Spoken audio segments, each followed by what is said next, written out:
everyone! Welcome to Arts and Crafts Christmas Card Tutorial by Prestige Paper, sponsored by Takeo Specialty Paper. This is Terica from Craftsy Finds. Ilang tulog na lang, Pasko na! I know this year has been a big challenge for us, not just with the pandemic that we are currently facing, but also with the recent calamities that struck our country. And whatever we can, I hope we can still try our best to continue celebrating life and be joyous this Christmas season. And one way to show our love and warmth to our loved ones without hurting our wallet is by doing DIYs. And one thing you can do is to make your own Christmas cards. Today, I will show you how you can make your own Christmas cards using Takeo Specialty Papers in a form of paper quilling. Tara! Let's relive the art of card making and giving. To start off, let's discuss the materials that we are going to use for the 3 paper quilling Christmas cards. For the papers, we will use Takeo Tsumugi in moss green, green, flame, dark brown, beige, white, all in 244 GSM, and Takeo Croco Red in 198 GSM. We will also use Cerio Pearl in gold and aurum in 230 GSM. All papers are in A4 size. For the paper quilling tools, we will use slotted tool and needle tool. For the patterns, we will need circle sizer template, circle pattern of 11 cm diameter size, and a spray bottle.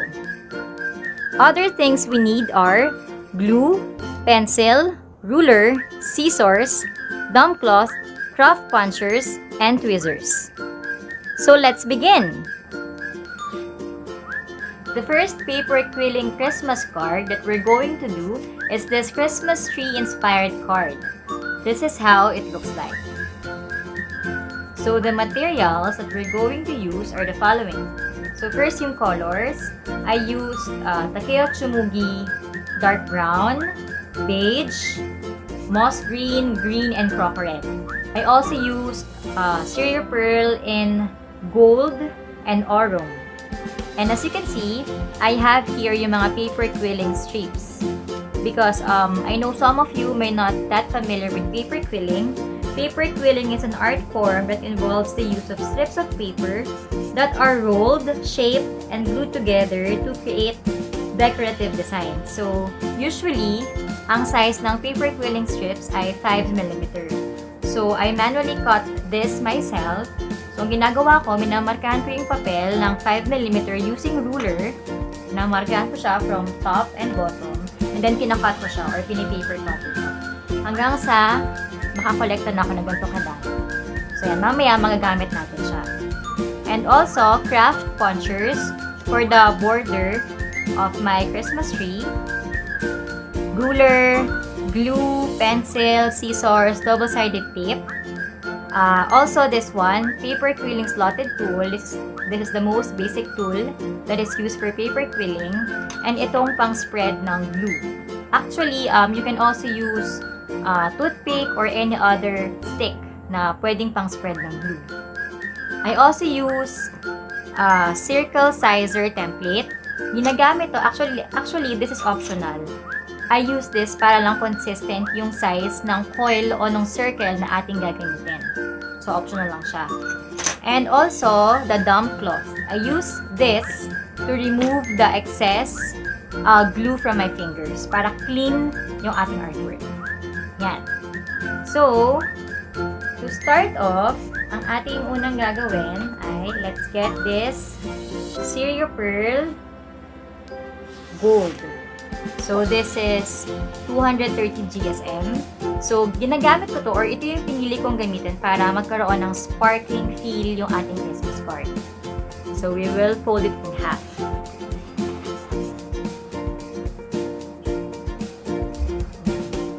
So, this is size, this is in A4 size. Ayan. So, make sure talagang folded siya. Ayan. Next one, kasi gusto ko mas ma-highlight pa yung itsura ng aking Christmas tree. So, gumamit ako ng backdrop pa, Takeo Tsumugi in beige. So, ginawan ko na siya or nag-craft puncher na ako. Pinunch ko na yung all sides para mag-add din ng design. And as you can see, what I love most in Takeo Tsumugi papers, meron silang texture. So, nakakatulong din siya. It adds up with the overall design or look ng ating Christmas card. And another one, if ever na hindi mo gustong gamitin yung textured part, yung likod, flat siya. So, we have options. But for me, most of the time, I use the textured part. Sayang naman, diba? So, lalagyan natin ng double-sided tape. I use double-sided tape para mas flat or clean-looking yung pagkaka-glue or pagkaka-paste ng ating backdrop. Kasi, di ba usually, kapag Elmer's glue or any glue na ginagamit, nagkakaroon ng wavy. So, ayaw natin yun. Gusto natin medyo neat and clean-looking. So, lalagay lang natin siya.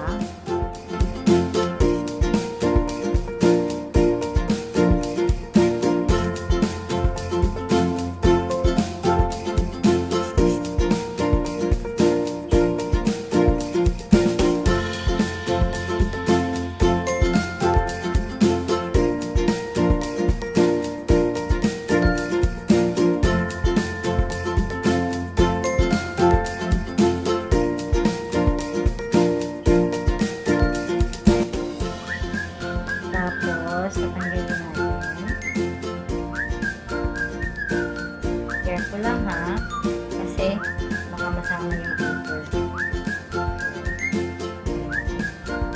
Actually, optional naman. Kung medyo even ka naman maglagay ng glue, pwede ka naman straight or mag-glue na lang. Pero for me kasi, I preferred na gumagamit ng double-sided para mas flat.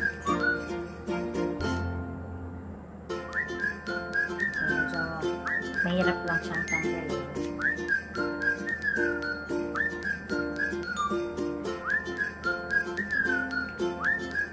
Yan.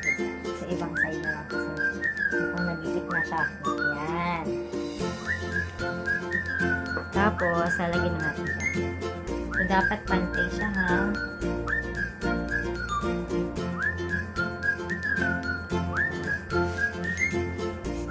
And then, pag flat na siya, our next step is to do the Christmas tree leaves.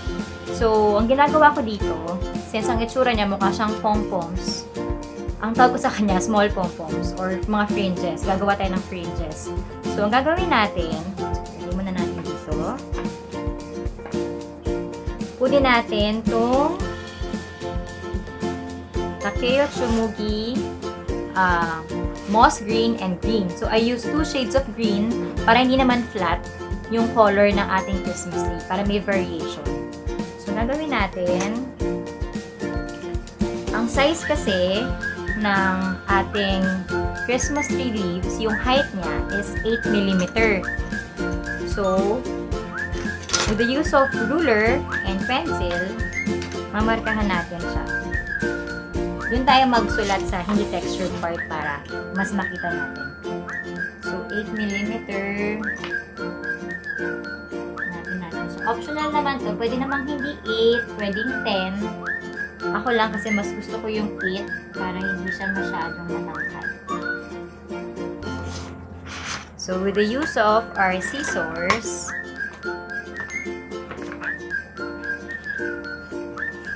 let's cut this strips.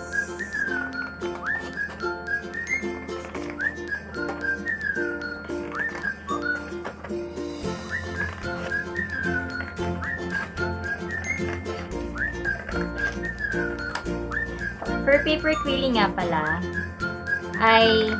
most of the time, or I really use yung mga thicker paper or yung mga from 180 GSM to 250 GSM. Kasi, mas nakakatayo siya or mas maganda pag matigas yung paper. Mas neat yung pag-roll ng paper. Usually, ang ginagamit na paper talaga for paper quilling is yung weight niya is heavier than printer paper but much lighter than cardstock. Pwede rin naman yung mga 90 GSM. Actually, meron na ng mga readily available na mga paper quilling strips na mabibili mo sa mga online stores, sa mga craft stores. But most of them talaga nasa 90 or 100 GSM and limited lang yung colors. So ako, ang ginagawa ko, ako mismo yung gumagawa para mas mapipili ko yung colors and yung thickness.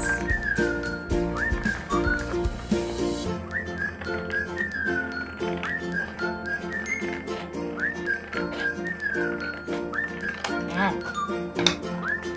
So, meron na tayong 8mm strips. Next step is we'll fold it in half. Actually, pwede namang hindi. Pero, to speed up the process, para pag ginapit natin siya, dalawa na siya.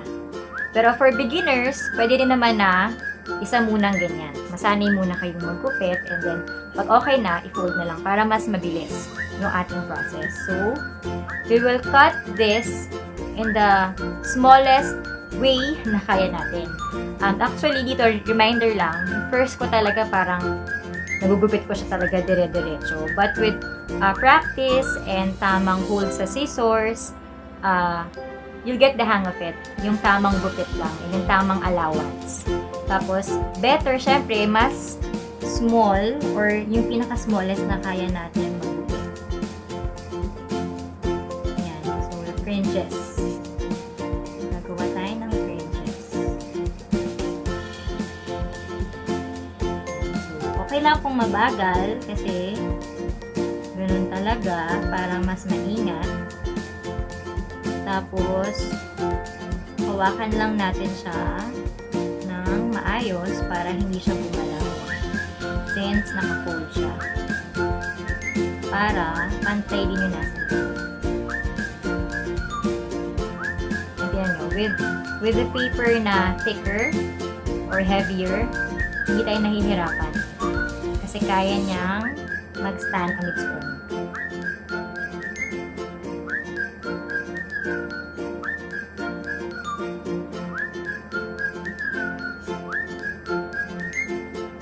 Makikita nyo, sobrang liit talaga yung smallest possible na kaya mong gupitin. But if di nyo naman kaya, it's okay. Okay lang na medyo malalaki pa. O kasi sanay na ako, so I try my best na maliit talaga. Para mas lush tignan, diba? Yung ating leaves or yung ating flowers. Ayan. So, check natin kung meron pang hindi nagugupit ng maayos. So, okay naman siya. Next step is with the use of our paper quilling slotted tool.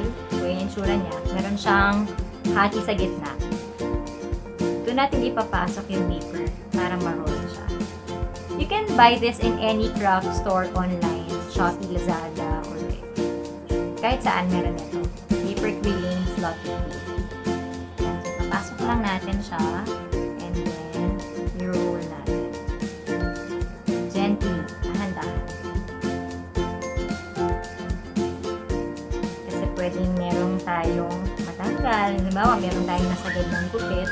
Pwede siyang mapunit. So, as you go along, medyo mas kumakapal na siya. The thicker it gets. So, kailangan careful.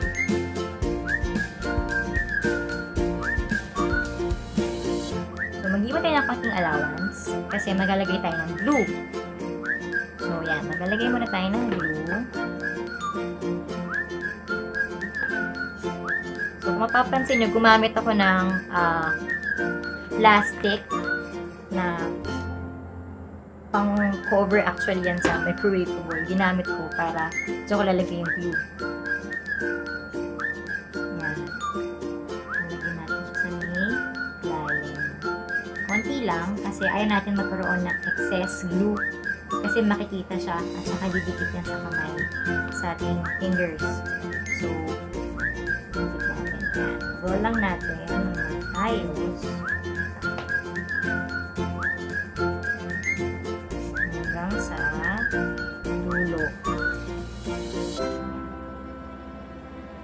So, once you reach the end, tulak natin siya. Tutukin pa natin para mas maging maliit siya. After we have finished doing our pom-poms or fringes, we are now going to form our Christmas tree. So, one by one, we're going to place these pom-poms. Just make sure you have an allowance at the top because that's where we're going to place the star of our Christmas tree. So, lalagyan lang natin siya dyan per level.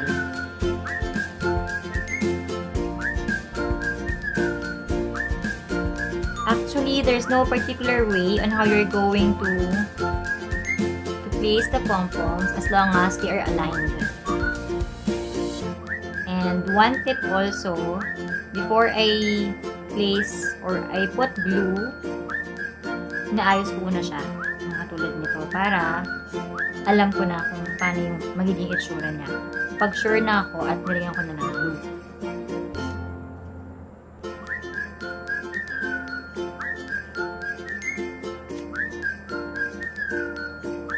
Yan. That's it. So, since gusto natin na dikit-dikit siya or masiksik siya, ang gagawin ko, I will place muna glue sa isang pom-pom and then we'll wait for it to dry para mas madali nang madikitan natin yung mga second and third na pom-poms na lalagay natin. So, I'll just get back to you later kapag nadikit ko na siya, pag na-form ko na siya. And then right after, we're going to do the trunk of our Christmas tree and decorate our Christmas tree with paper quilling Christmas ornaments. Okay? Get back to you later. Now that we completely formed the shape of our Christmas tree, it's time for us to decorate it. So as you can see, talagang siniksik ko yung mga pom-poms with each other. Talagang it really pays to wait for each pom-pom to dry para hindi sila maggagalawan or magbubungguan pag pinagsama-sama mo sila. So yan. So para mas maganda silang tignan, mas maganda kung siksik. So before we decorate, maglagay muna pala tayo ng trunk ng ating Christmas tree. So, we'll get the Takeo Tsumugi dark brown. And then, we'll cut this in half. Since maliit lang naman yung mga circles na kailangan natin. So, this one, again, using our quilling slotted tool, gagawa ulit tayo ng circle. Or ng coil. Insert this, tapos roll the strip. And then, allowance. Then, we'll place glue dun sa tail end. So, we will just repeat these steps until magkaroon tayo ng 6 na circles. So, meron ako nagawa na 6 circles. Ganyan dapat siya, 6. Ilalagay na lang natin siya dito. I-form na lang natin siya na parang trunk. Ayan, so ganyan siya dapat. So, okay lang kung may mga residue ng glue konti. Matutuyo naman yan. Ayan. So, our next step is we will decorate our Christmas tree. And of course, ano bang mga usual na design ng ating Christmas tree? So, mga Christmas balls and ribbons. So, para makagawa tayo ng Christmas balls and ribbons, we're going to use Croco Red and Cerio Pearl Aurum. So, for the Christmas balls, same process lang with the circles na ginamit natin dito. So, for the ribbons naman, we can use this Cerio Pearl Aurum. I really love this Aurum color kasi sobrang metallic niya. It's really the same with the gold color. So, meron siya talagang sparkling effect. So, again, cut this in half. Ito naman, medyo iba yung approach. I mean, same din, pero hindi natin siya i-glue. Gagawa lang tayo ng mga swirls. So, for this, ganito lang siya. Ang paggawa ng ribbon, parang swirls. Ayan. So, hintayin natin siyang pumulupot doon. Hindi pabilog and walang glue. Ayan. So, hanggang sa magawa natin itong ganitong effect. Ayan. So, actually, meron rin ako nagawa. Just repeat the steps for this and this until makabuo na tayo ng marami. Hanggang sa makuha na natin yung desired na dami ng Christmas balls and ribbons na kailangan natin. Ayan. So, ito yung mga nagawa ko na. So, ilalagay na lang natin siya sa ating Christmas tree. So, lagay muna natin yung mga Christmas balls. Again, ito, wala naman tong proper or right way. Spontaneous lang kung ano yung gusto mo or kung paano yung gusto mong arrangement.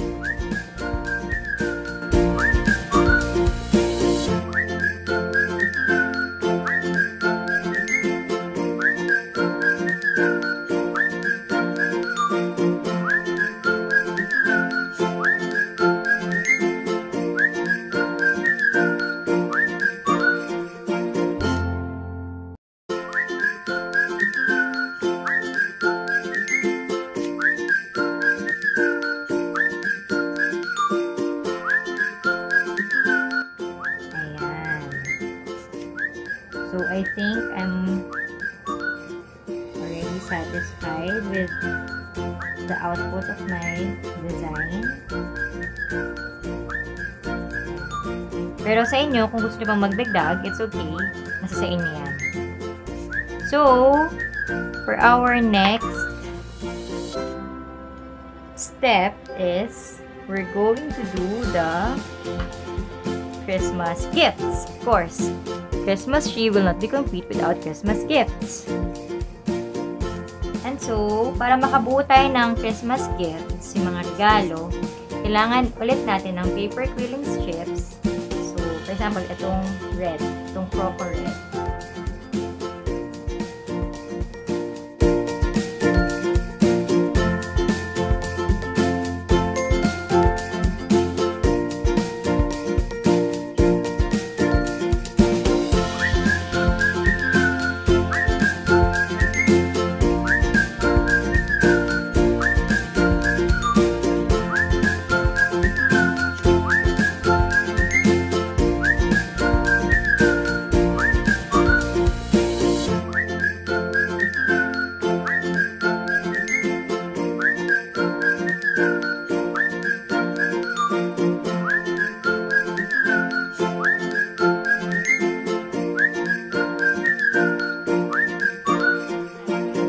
Lalagay na lang natin siya dito sa kung paano natin gustong gawin. So, pwedeng ganyan. Medyo magkakadikit.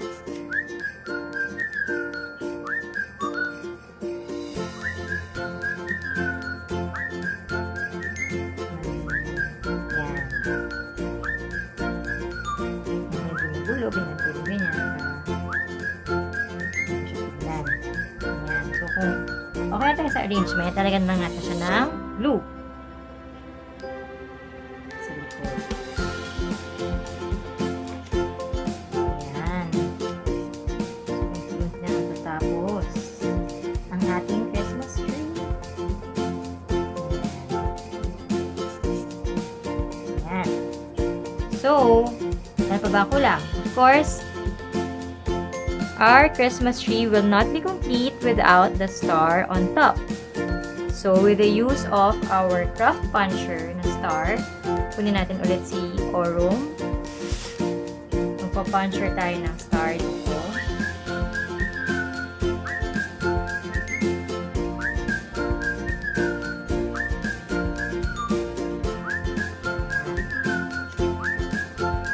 So, that's it.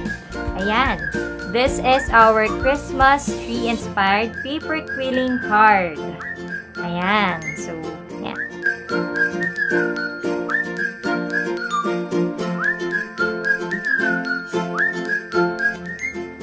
The next Christmas card that we're going to make is this.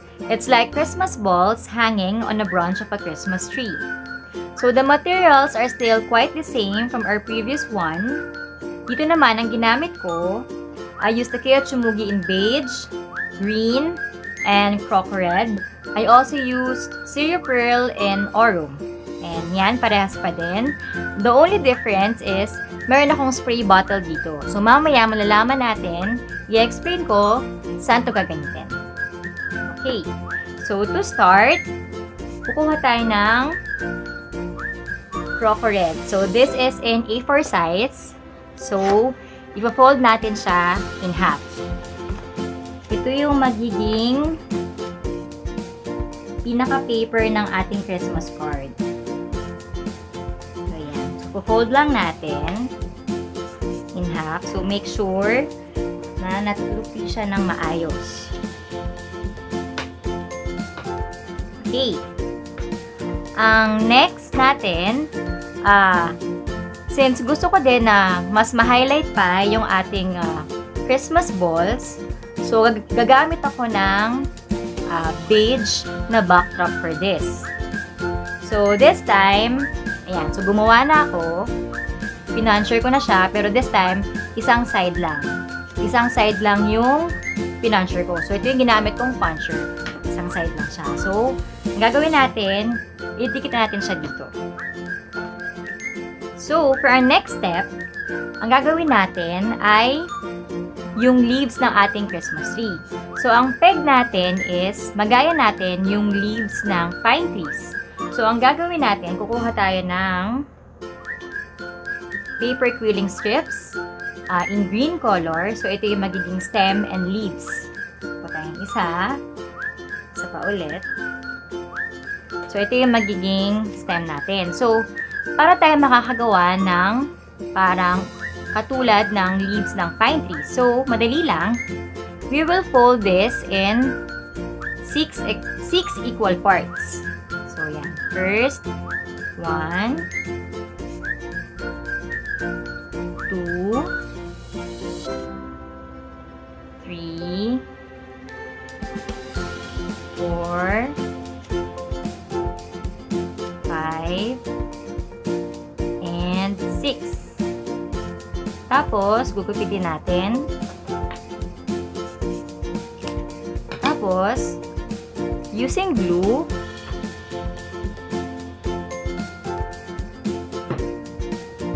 ididikit natin siya dito sa stem. So, yung gitna, lalagyan natin ng glue. Yan. Tapos, pati na rin yung mga katabi niya. Yan.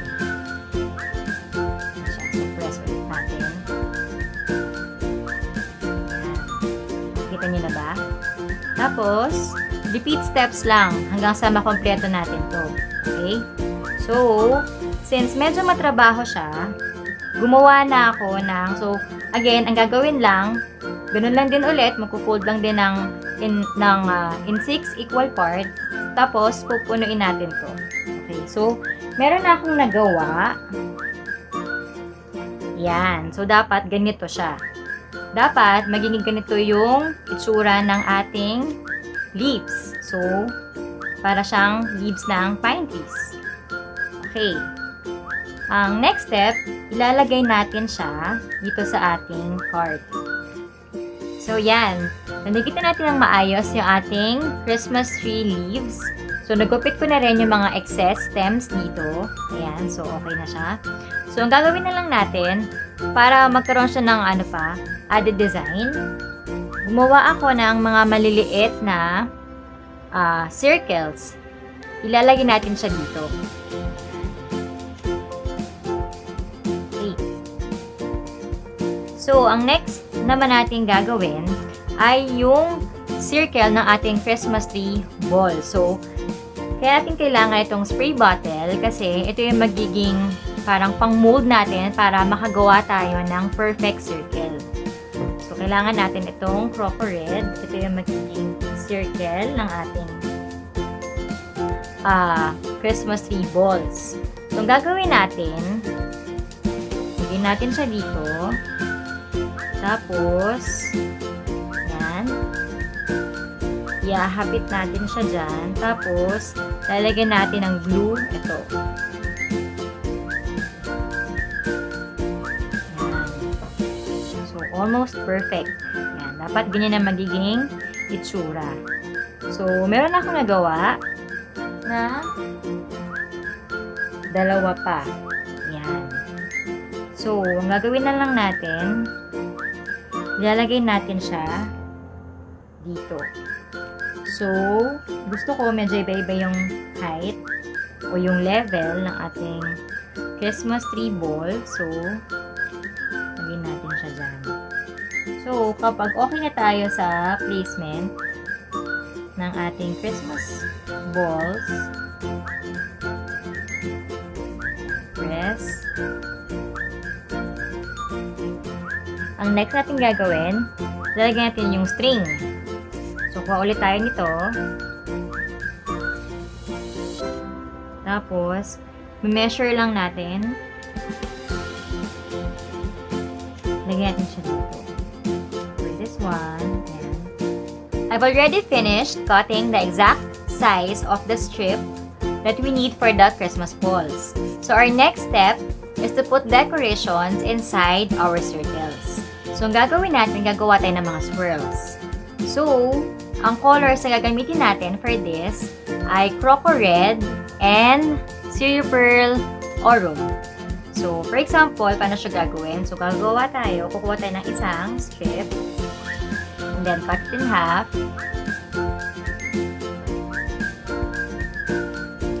Kasi ang kailangan naman natin, maliit lang.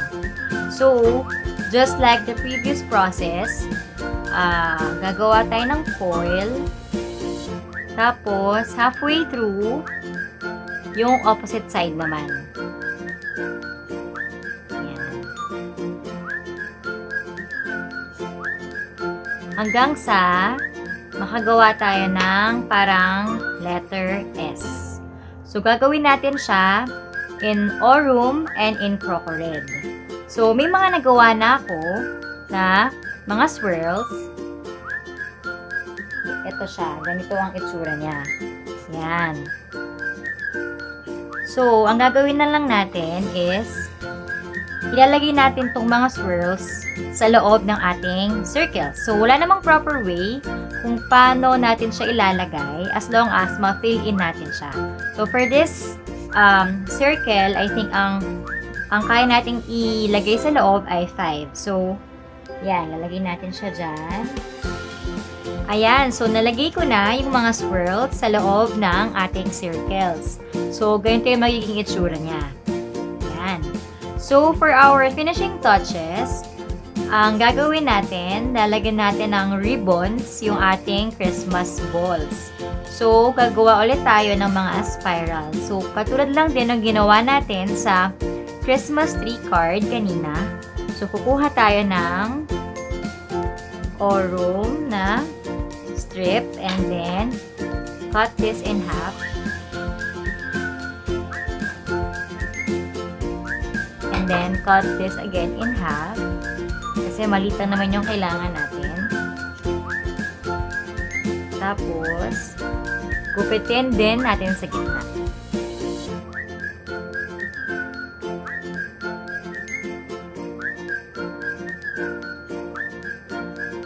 Ayan. So, tapos, para gumawa ulit ng spirals,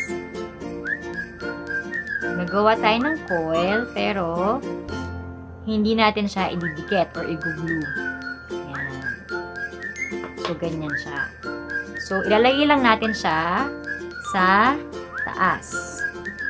Ayan. So, may mga nagawa na rin ako ng mga spirals. Ayan. Ang gagawin na lang natin ay ididikit na lang natin siya dito. So, that's it.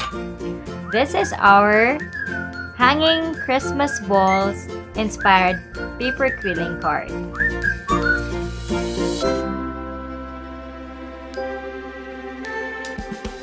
For our last paper quilling Christmas card, we will make a Christmas wreath-inspired card.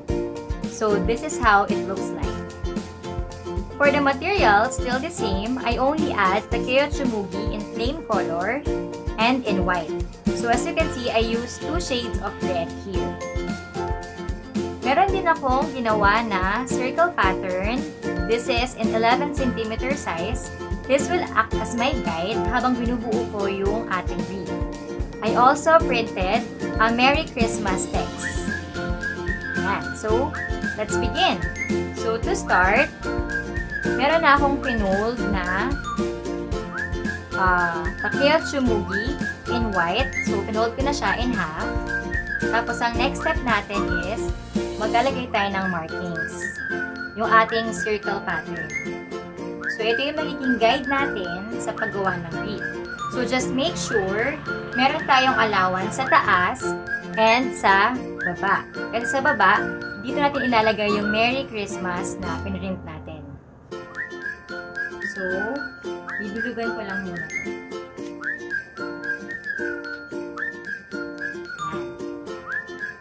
For our next step, gagawin natin yung parang leaves sa taas ng ating wreath.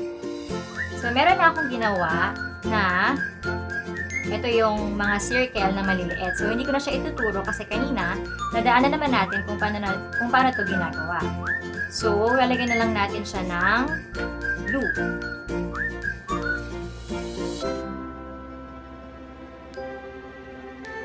Form natin siya na parang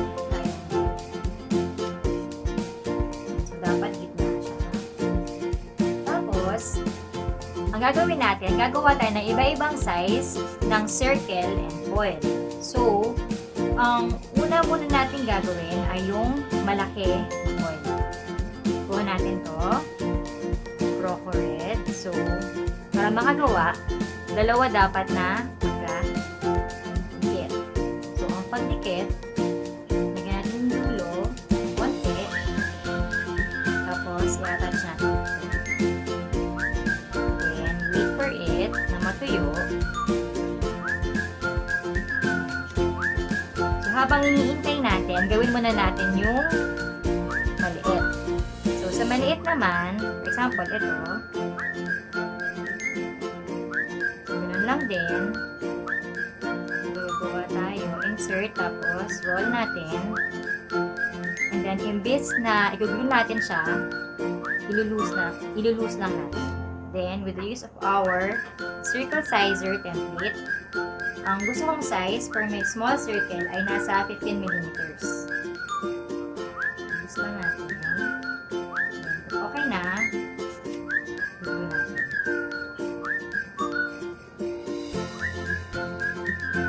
Ayan. So, medyo matagal nga lang siyang matuyo.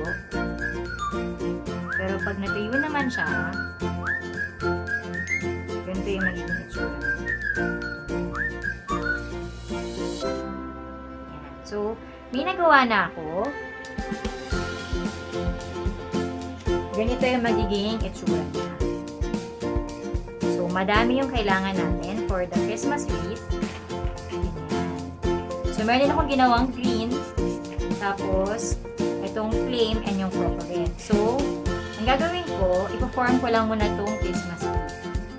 Ayan. So, gagawin ko lang, ipo-form ko lang ito lahat. So, just make sure medyo dikit-dikit yung pagkakagawa natin. Walang spaces para mas okay siya tignan. And then, i-glue ko na siya. Then, I'll get back to you later. Ayan. So, I'm already finished forming our Christmas wreath. Nalagay ko na rin yung mga iba-ibang size ng foils and circles. I also add some gold circles sa ating Christmas wreath to add some accent. And to complete the look of our Christmas wreath, maglalagay tayo ng ribbons sa gitna. So, gagawin lang natin, kukuha tayo ng strip in orange color. And since small lang naman yung kailangan natin, cut this in half.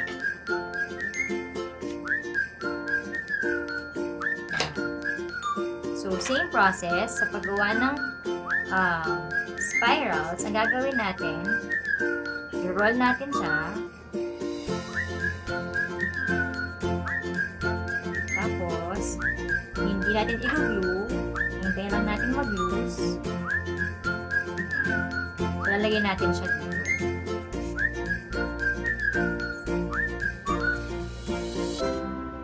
Lalagay na natin, for our last step, lalagay na natin yung ating Merry Christmas sa ilalim ng ating Christmas tree. So, ang gusto ko kasi, emboss siya.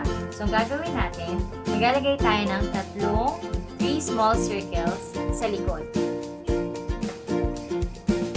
So, make sure aligned lang siya sa gitna.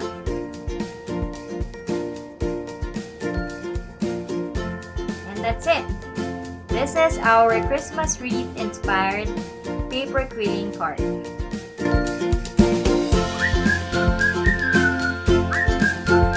Ayan! So, tapos natin gawin ang ating mga Christmas cards. So, I hope you enjoyed this Christmas card tutorial. And sana, masubukan nyo siyang gawin this coming Christmas. Thank you, Prestige, for inviting me and giving me the opportunity to share my craft. Ngayon, natutunan natin that with paper quilling, kaya natin gumawa ng ganito ka-unique na mga Christmas cards. If you have a knack for anything artsy-craftsy, you can follow me at Craftsy Finds both in Instagram and Facebook. Again, this is Terica, wishing everyone a wonderful and Merry Christmas.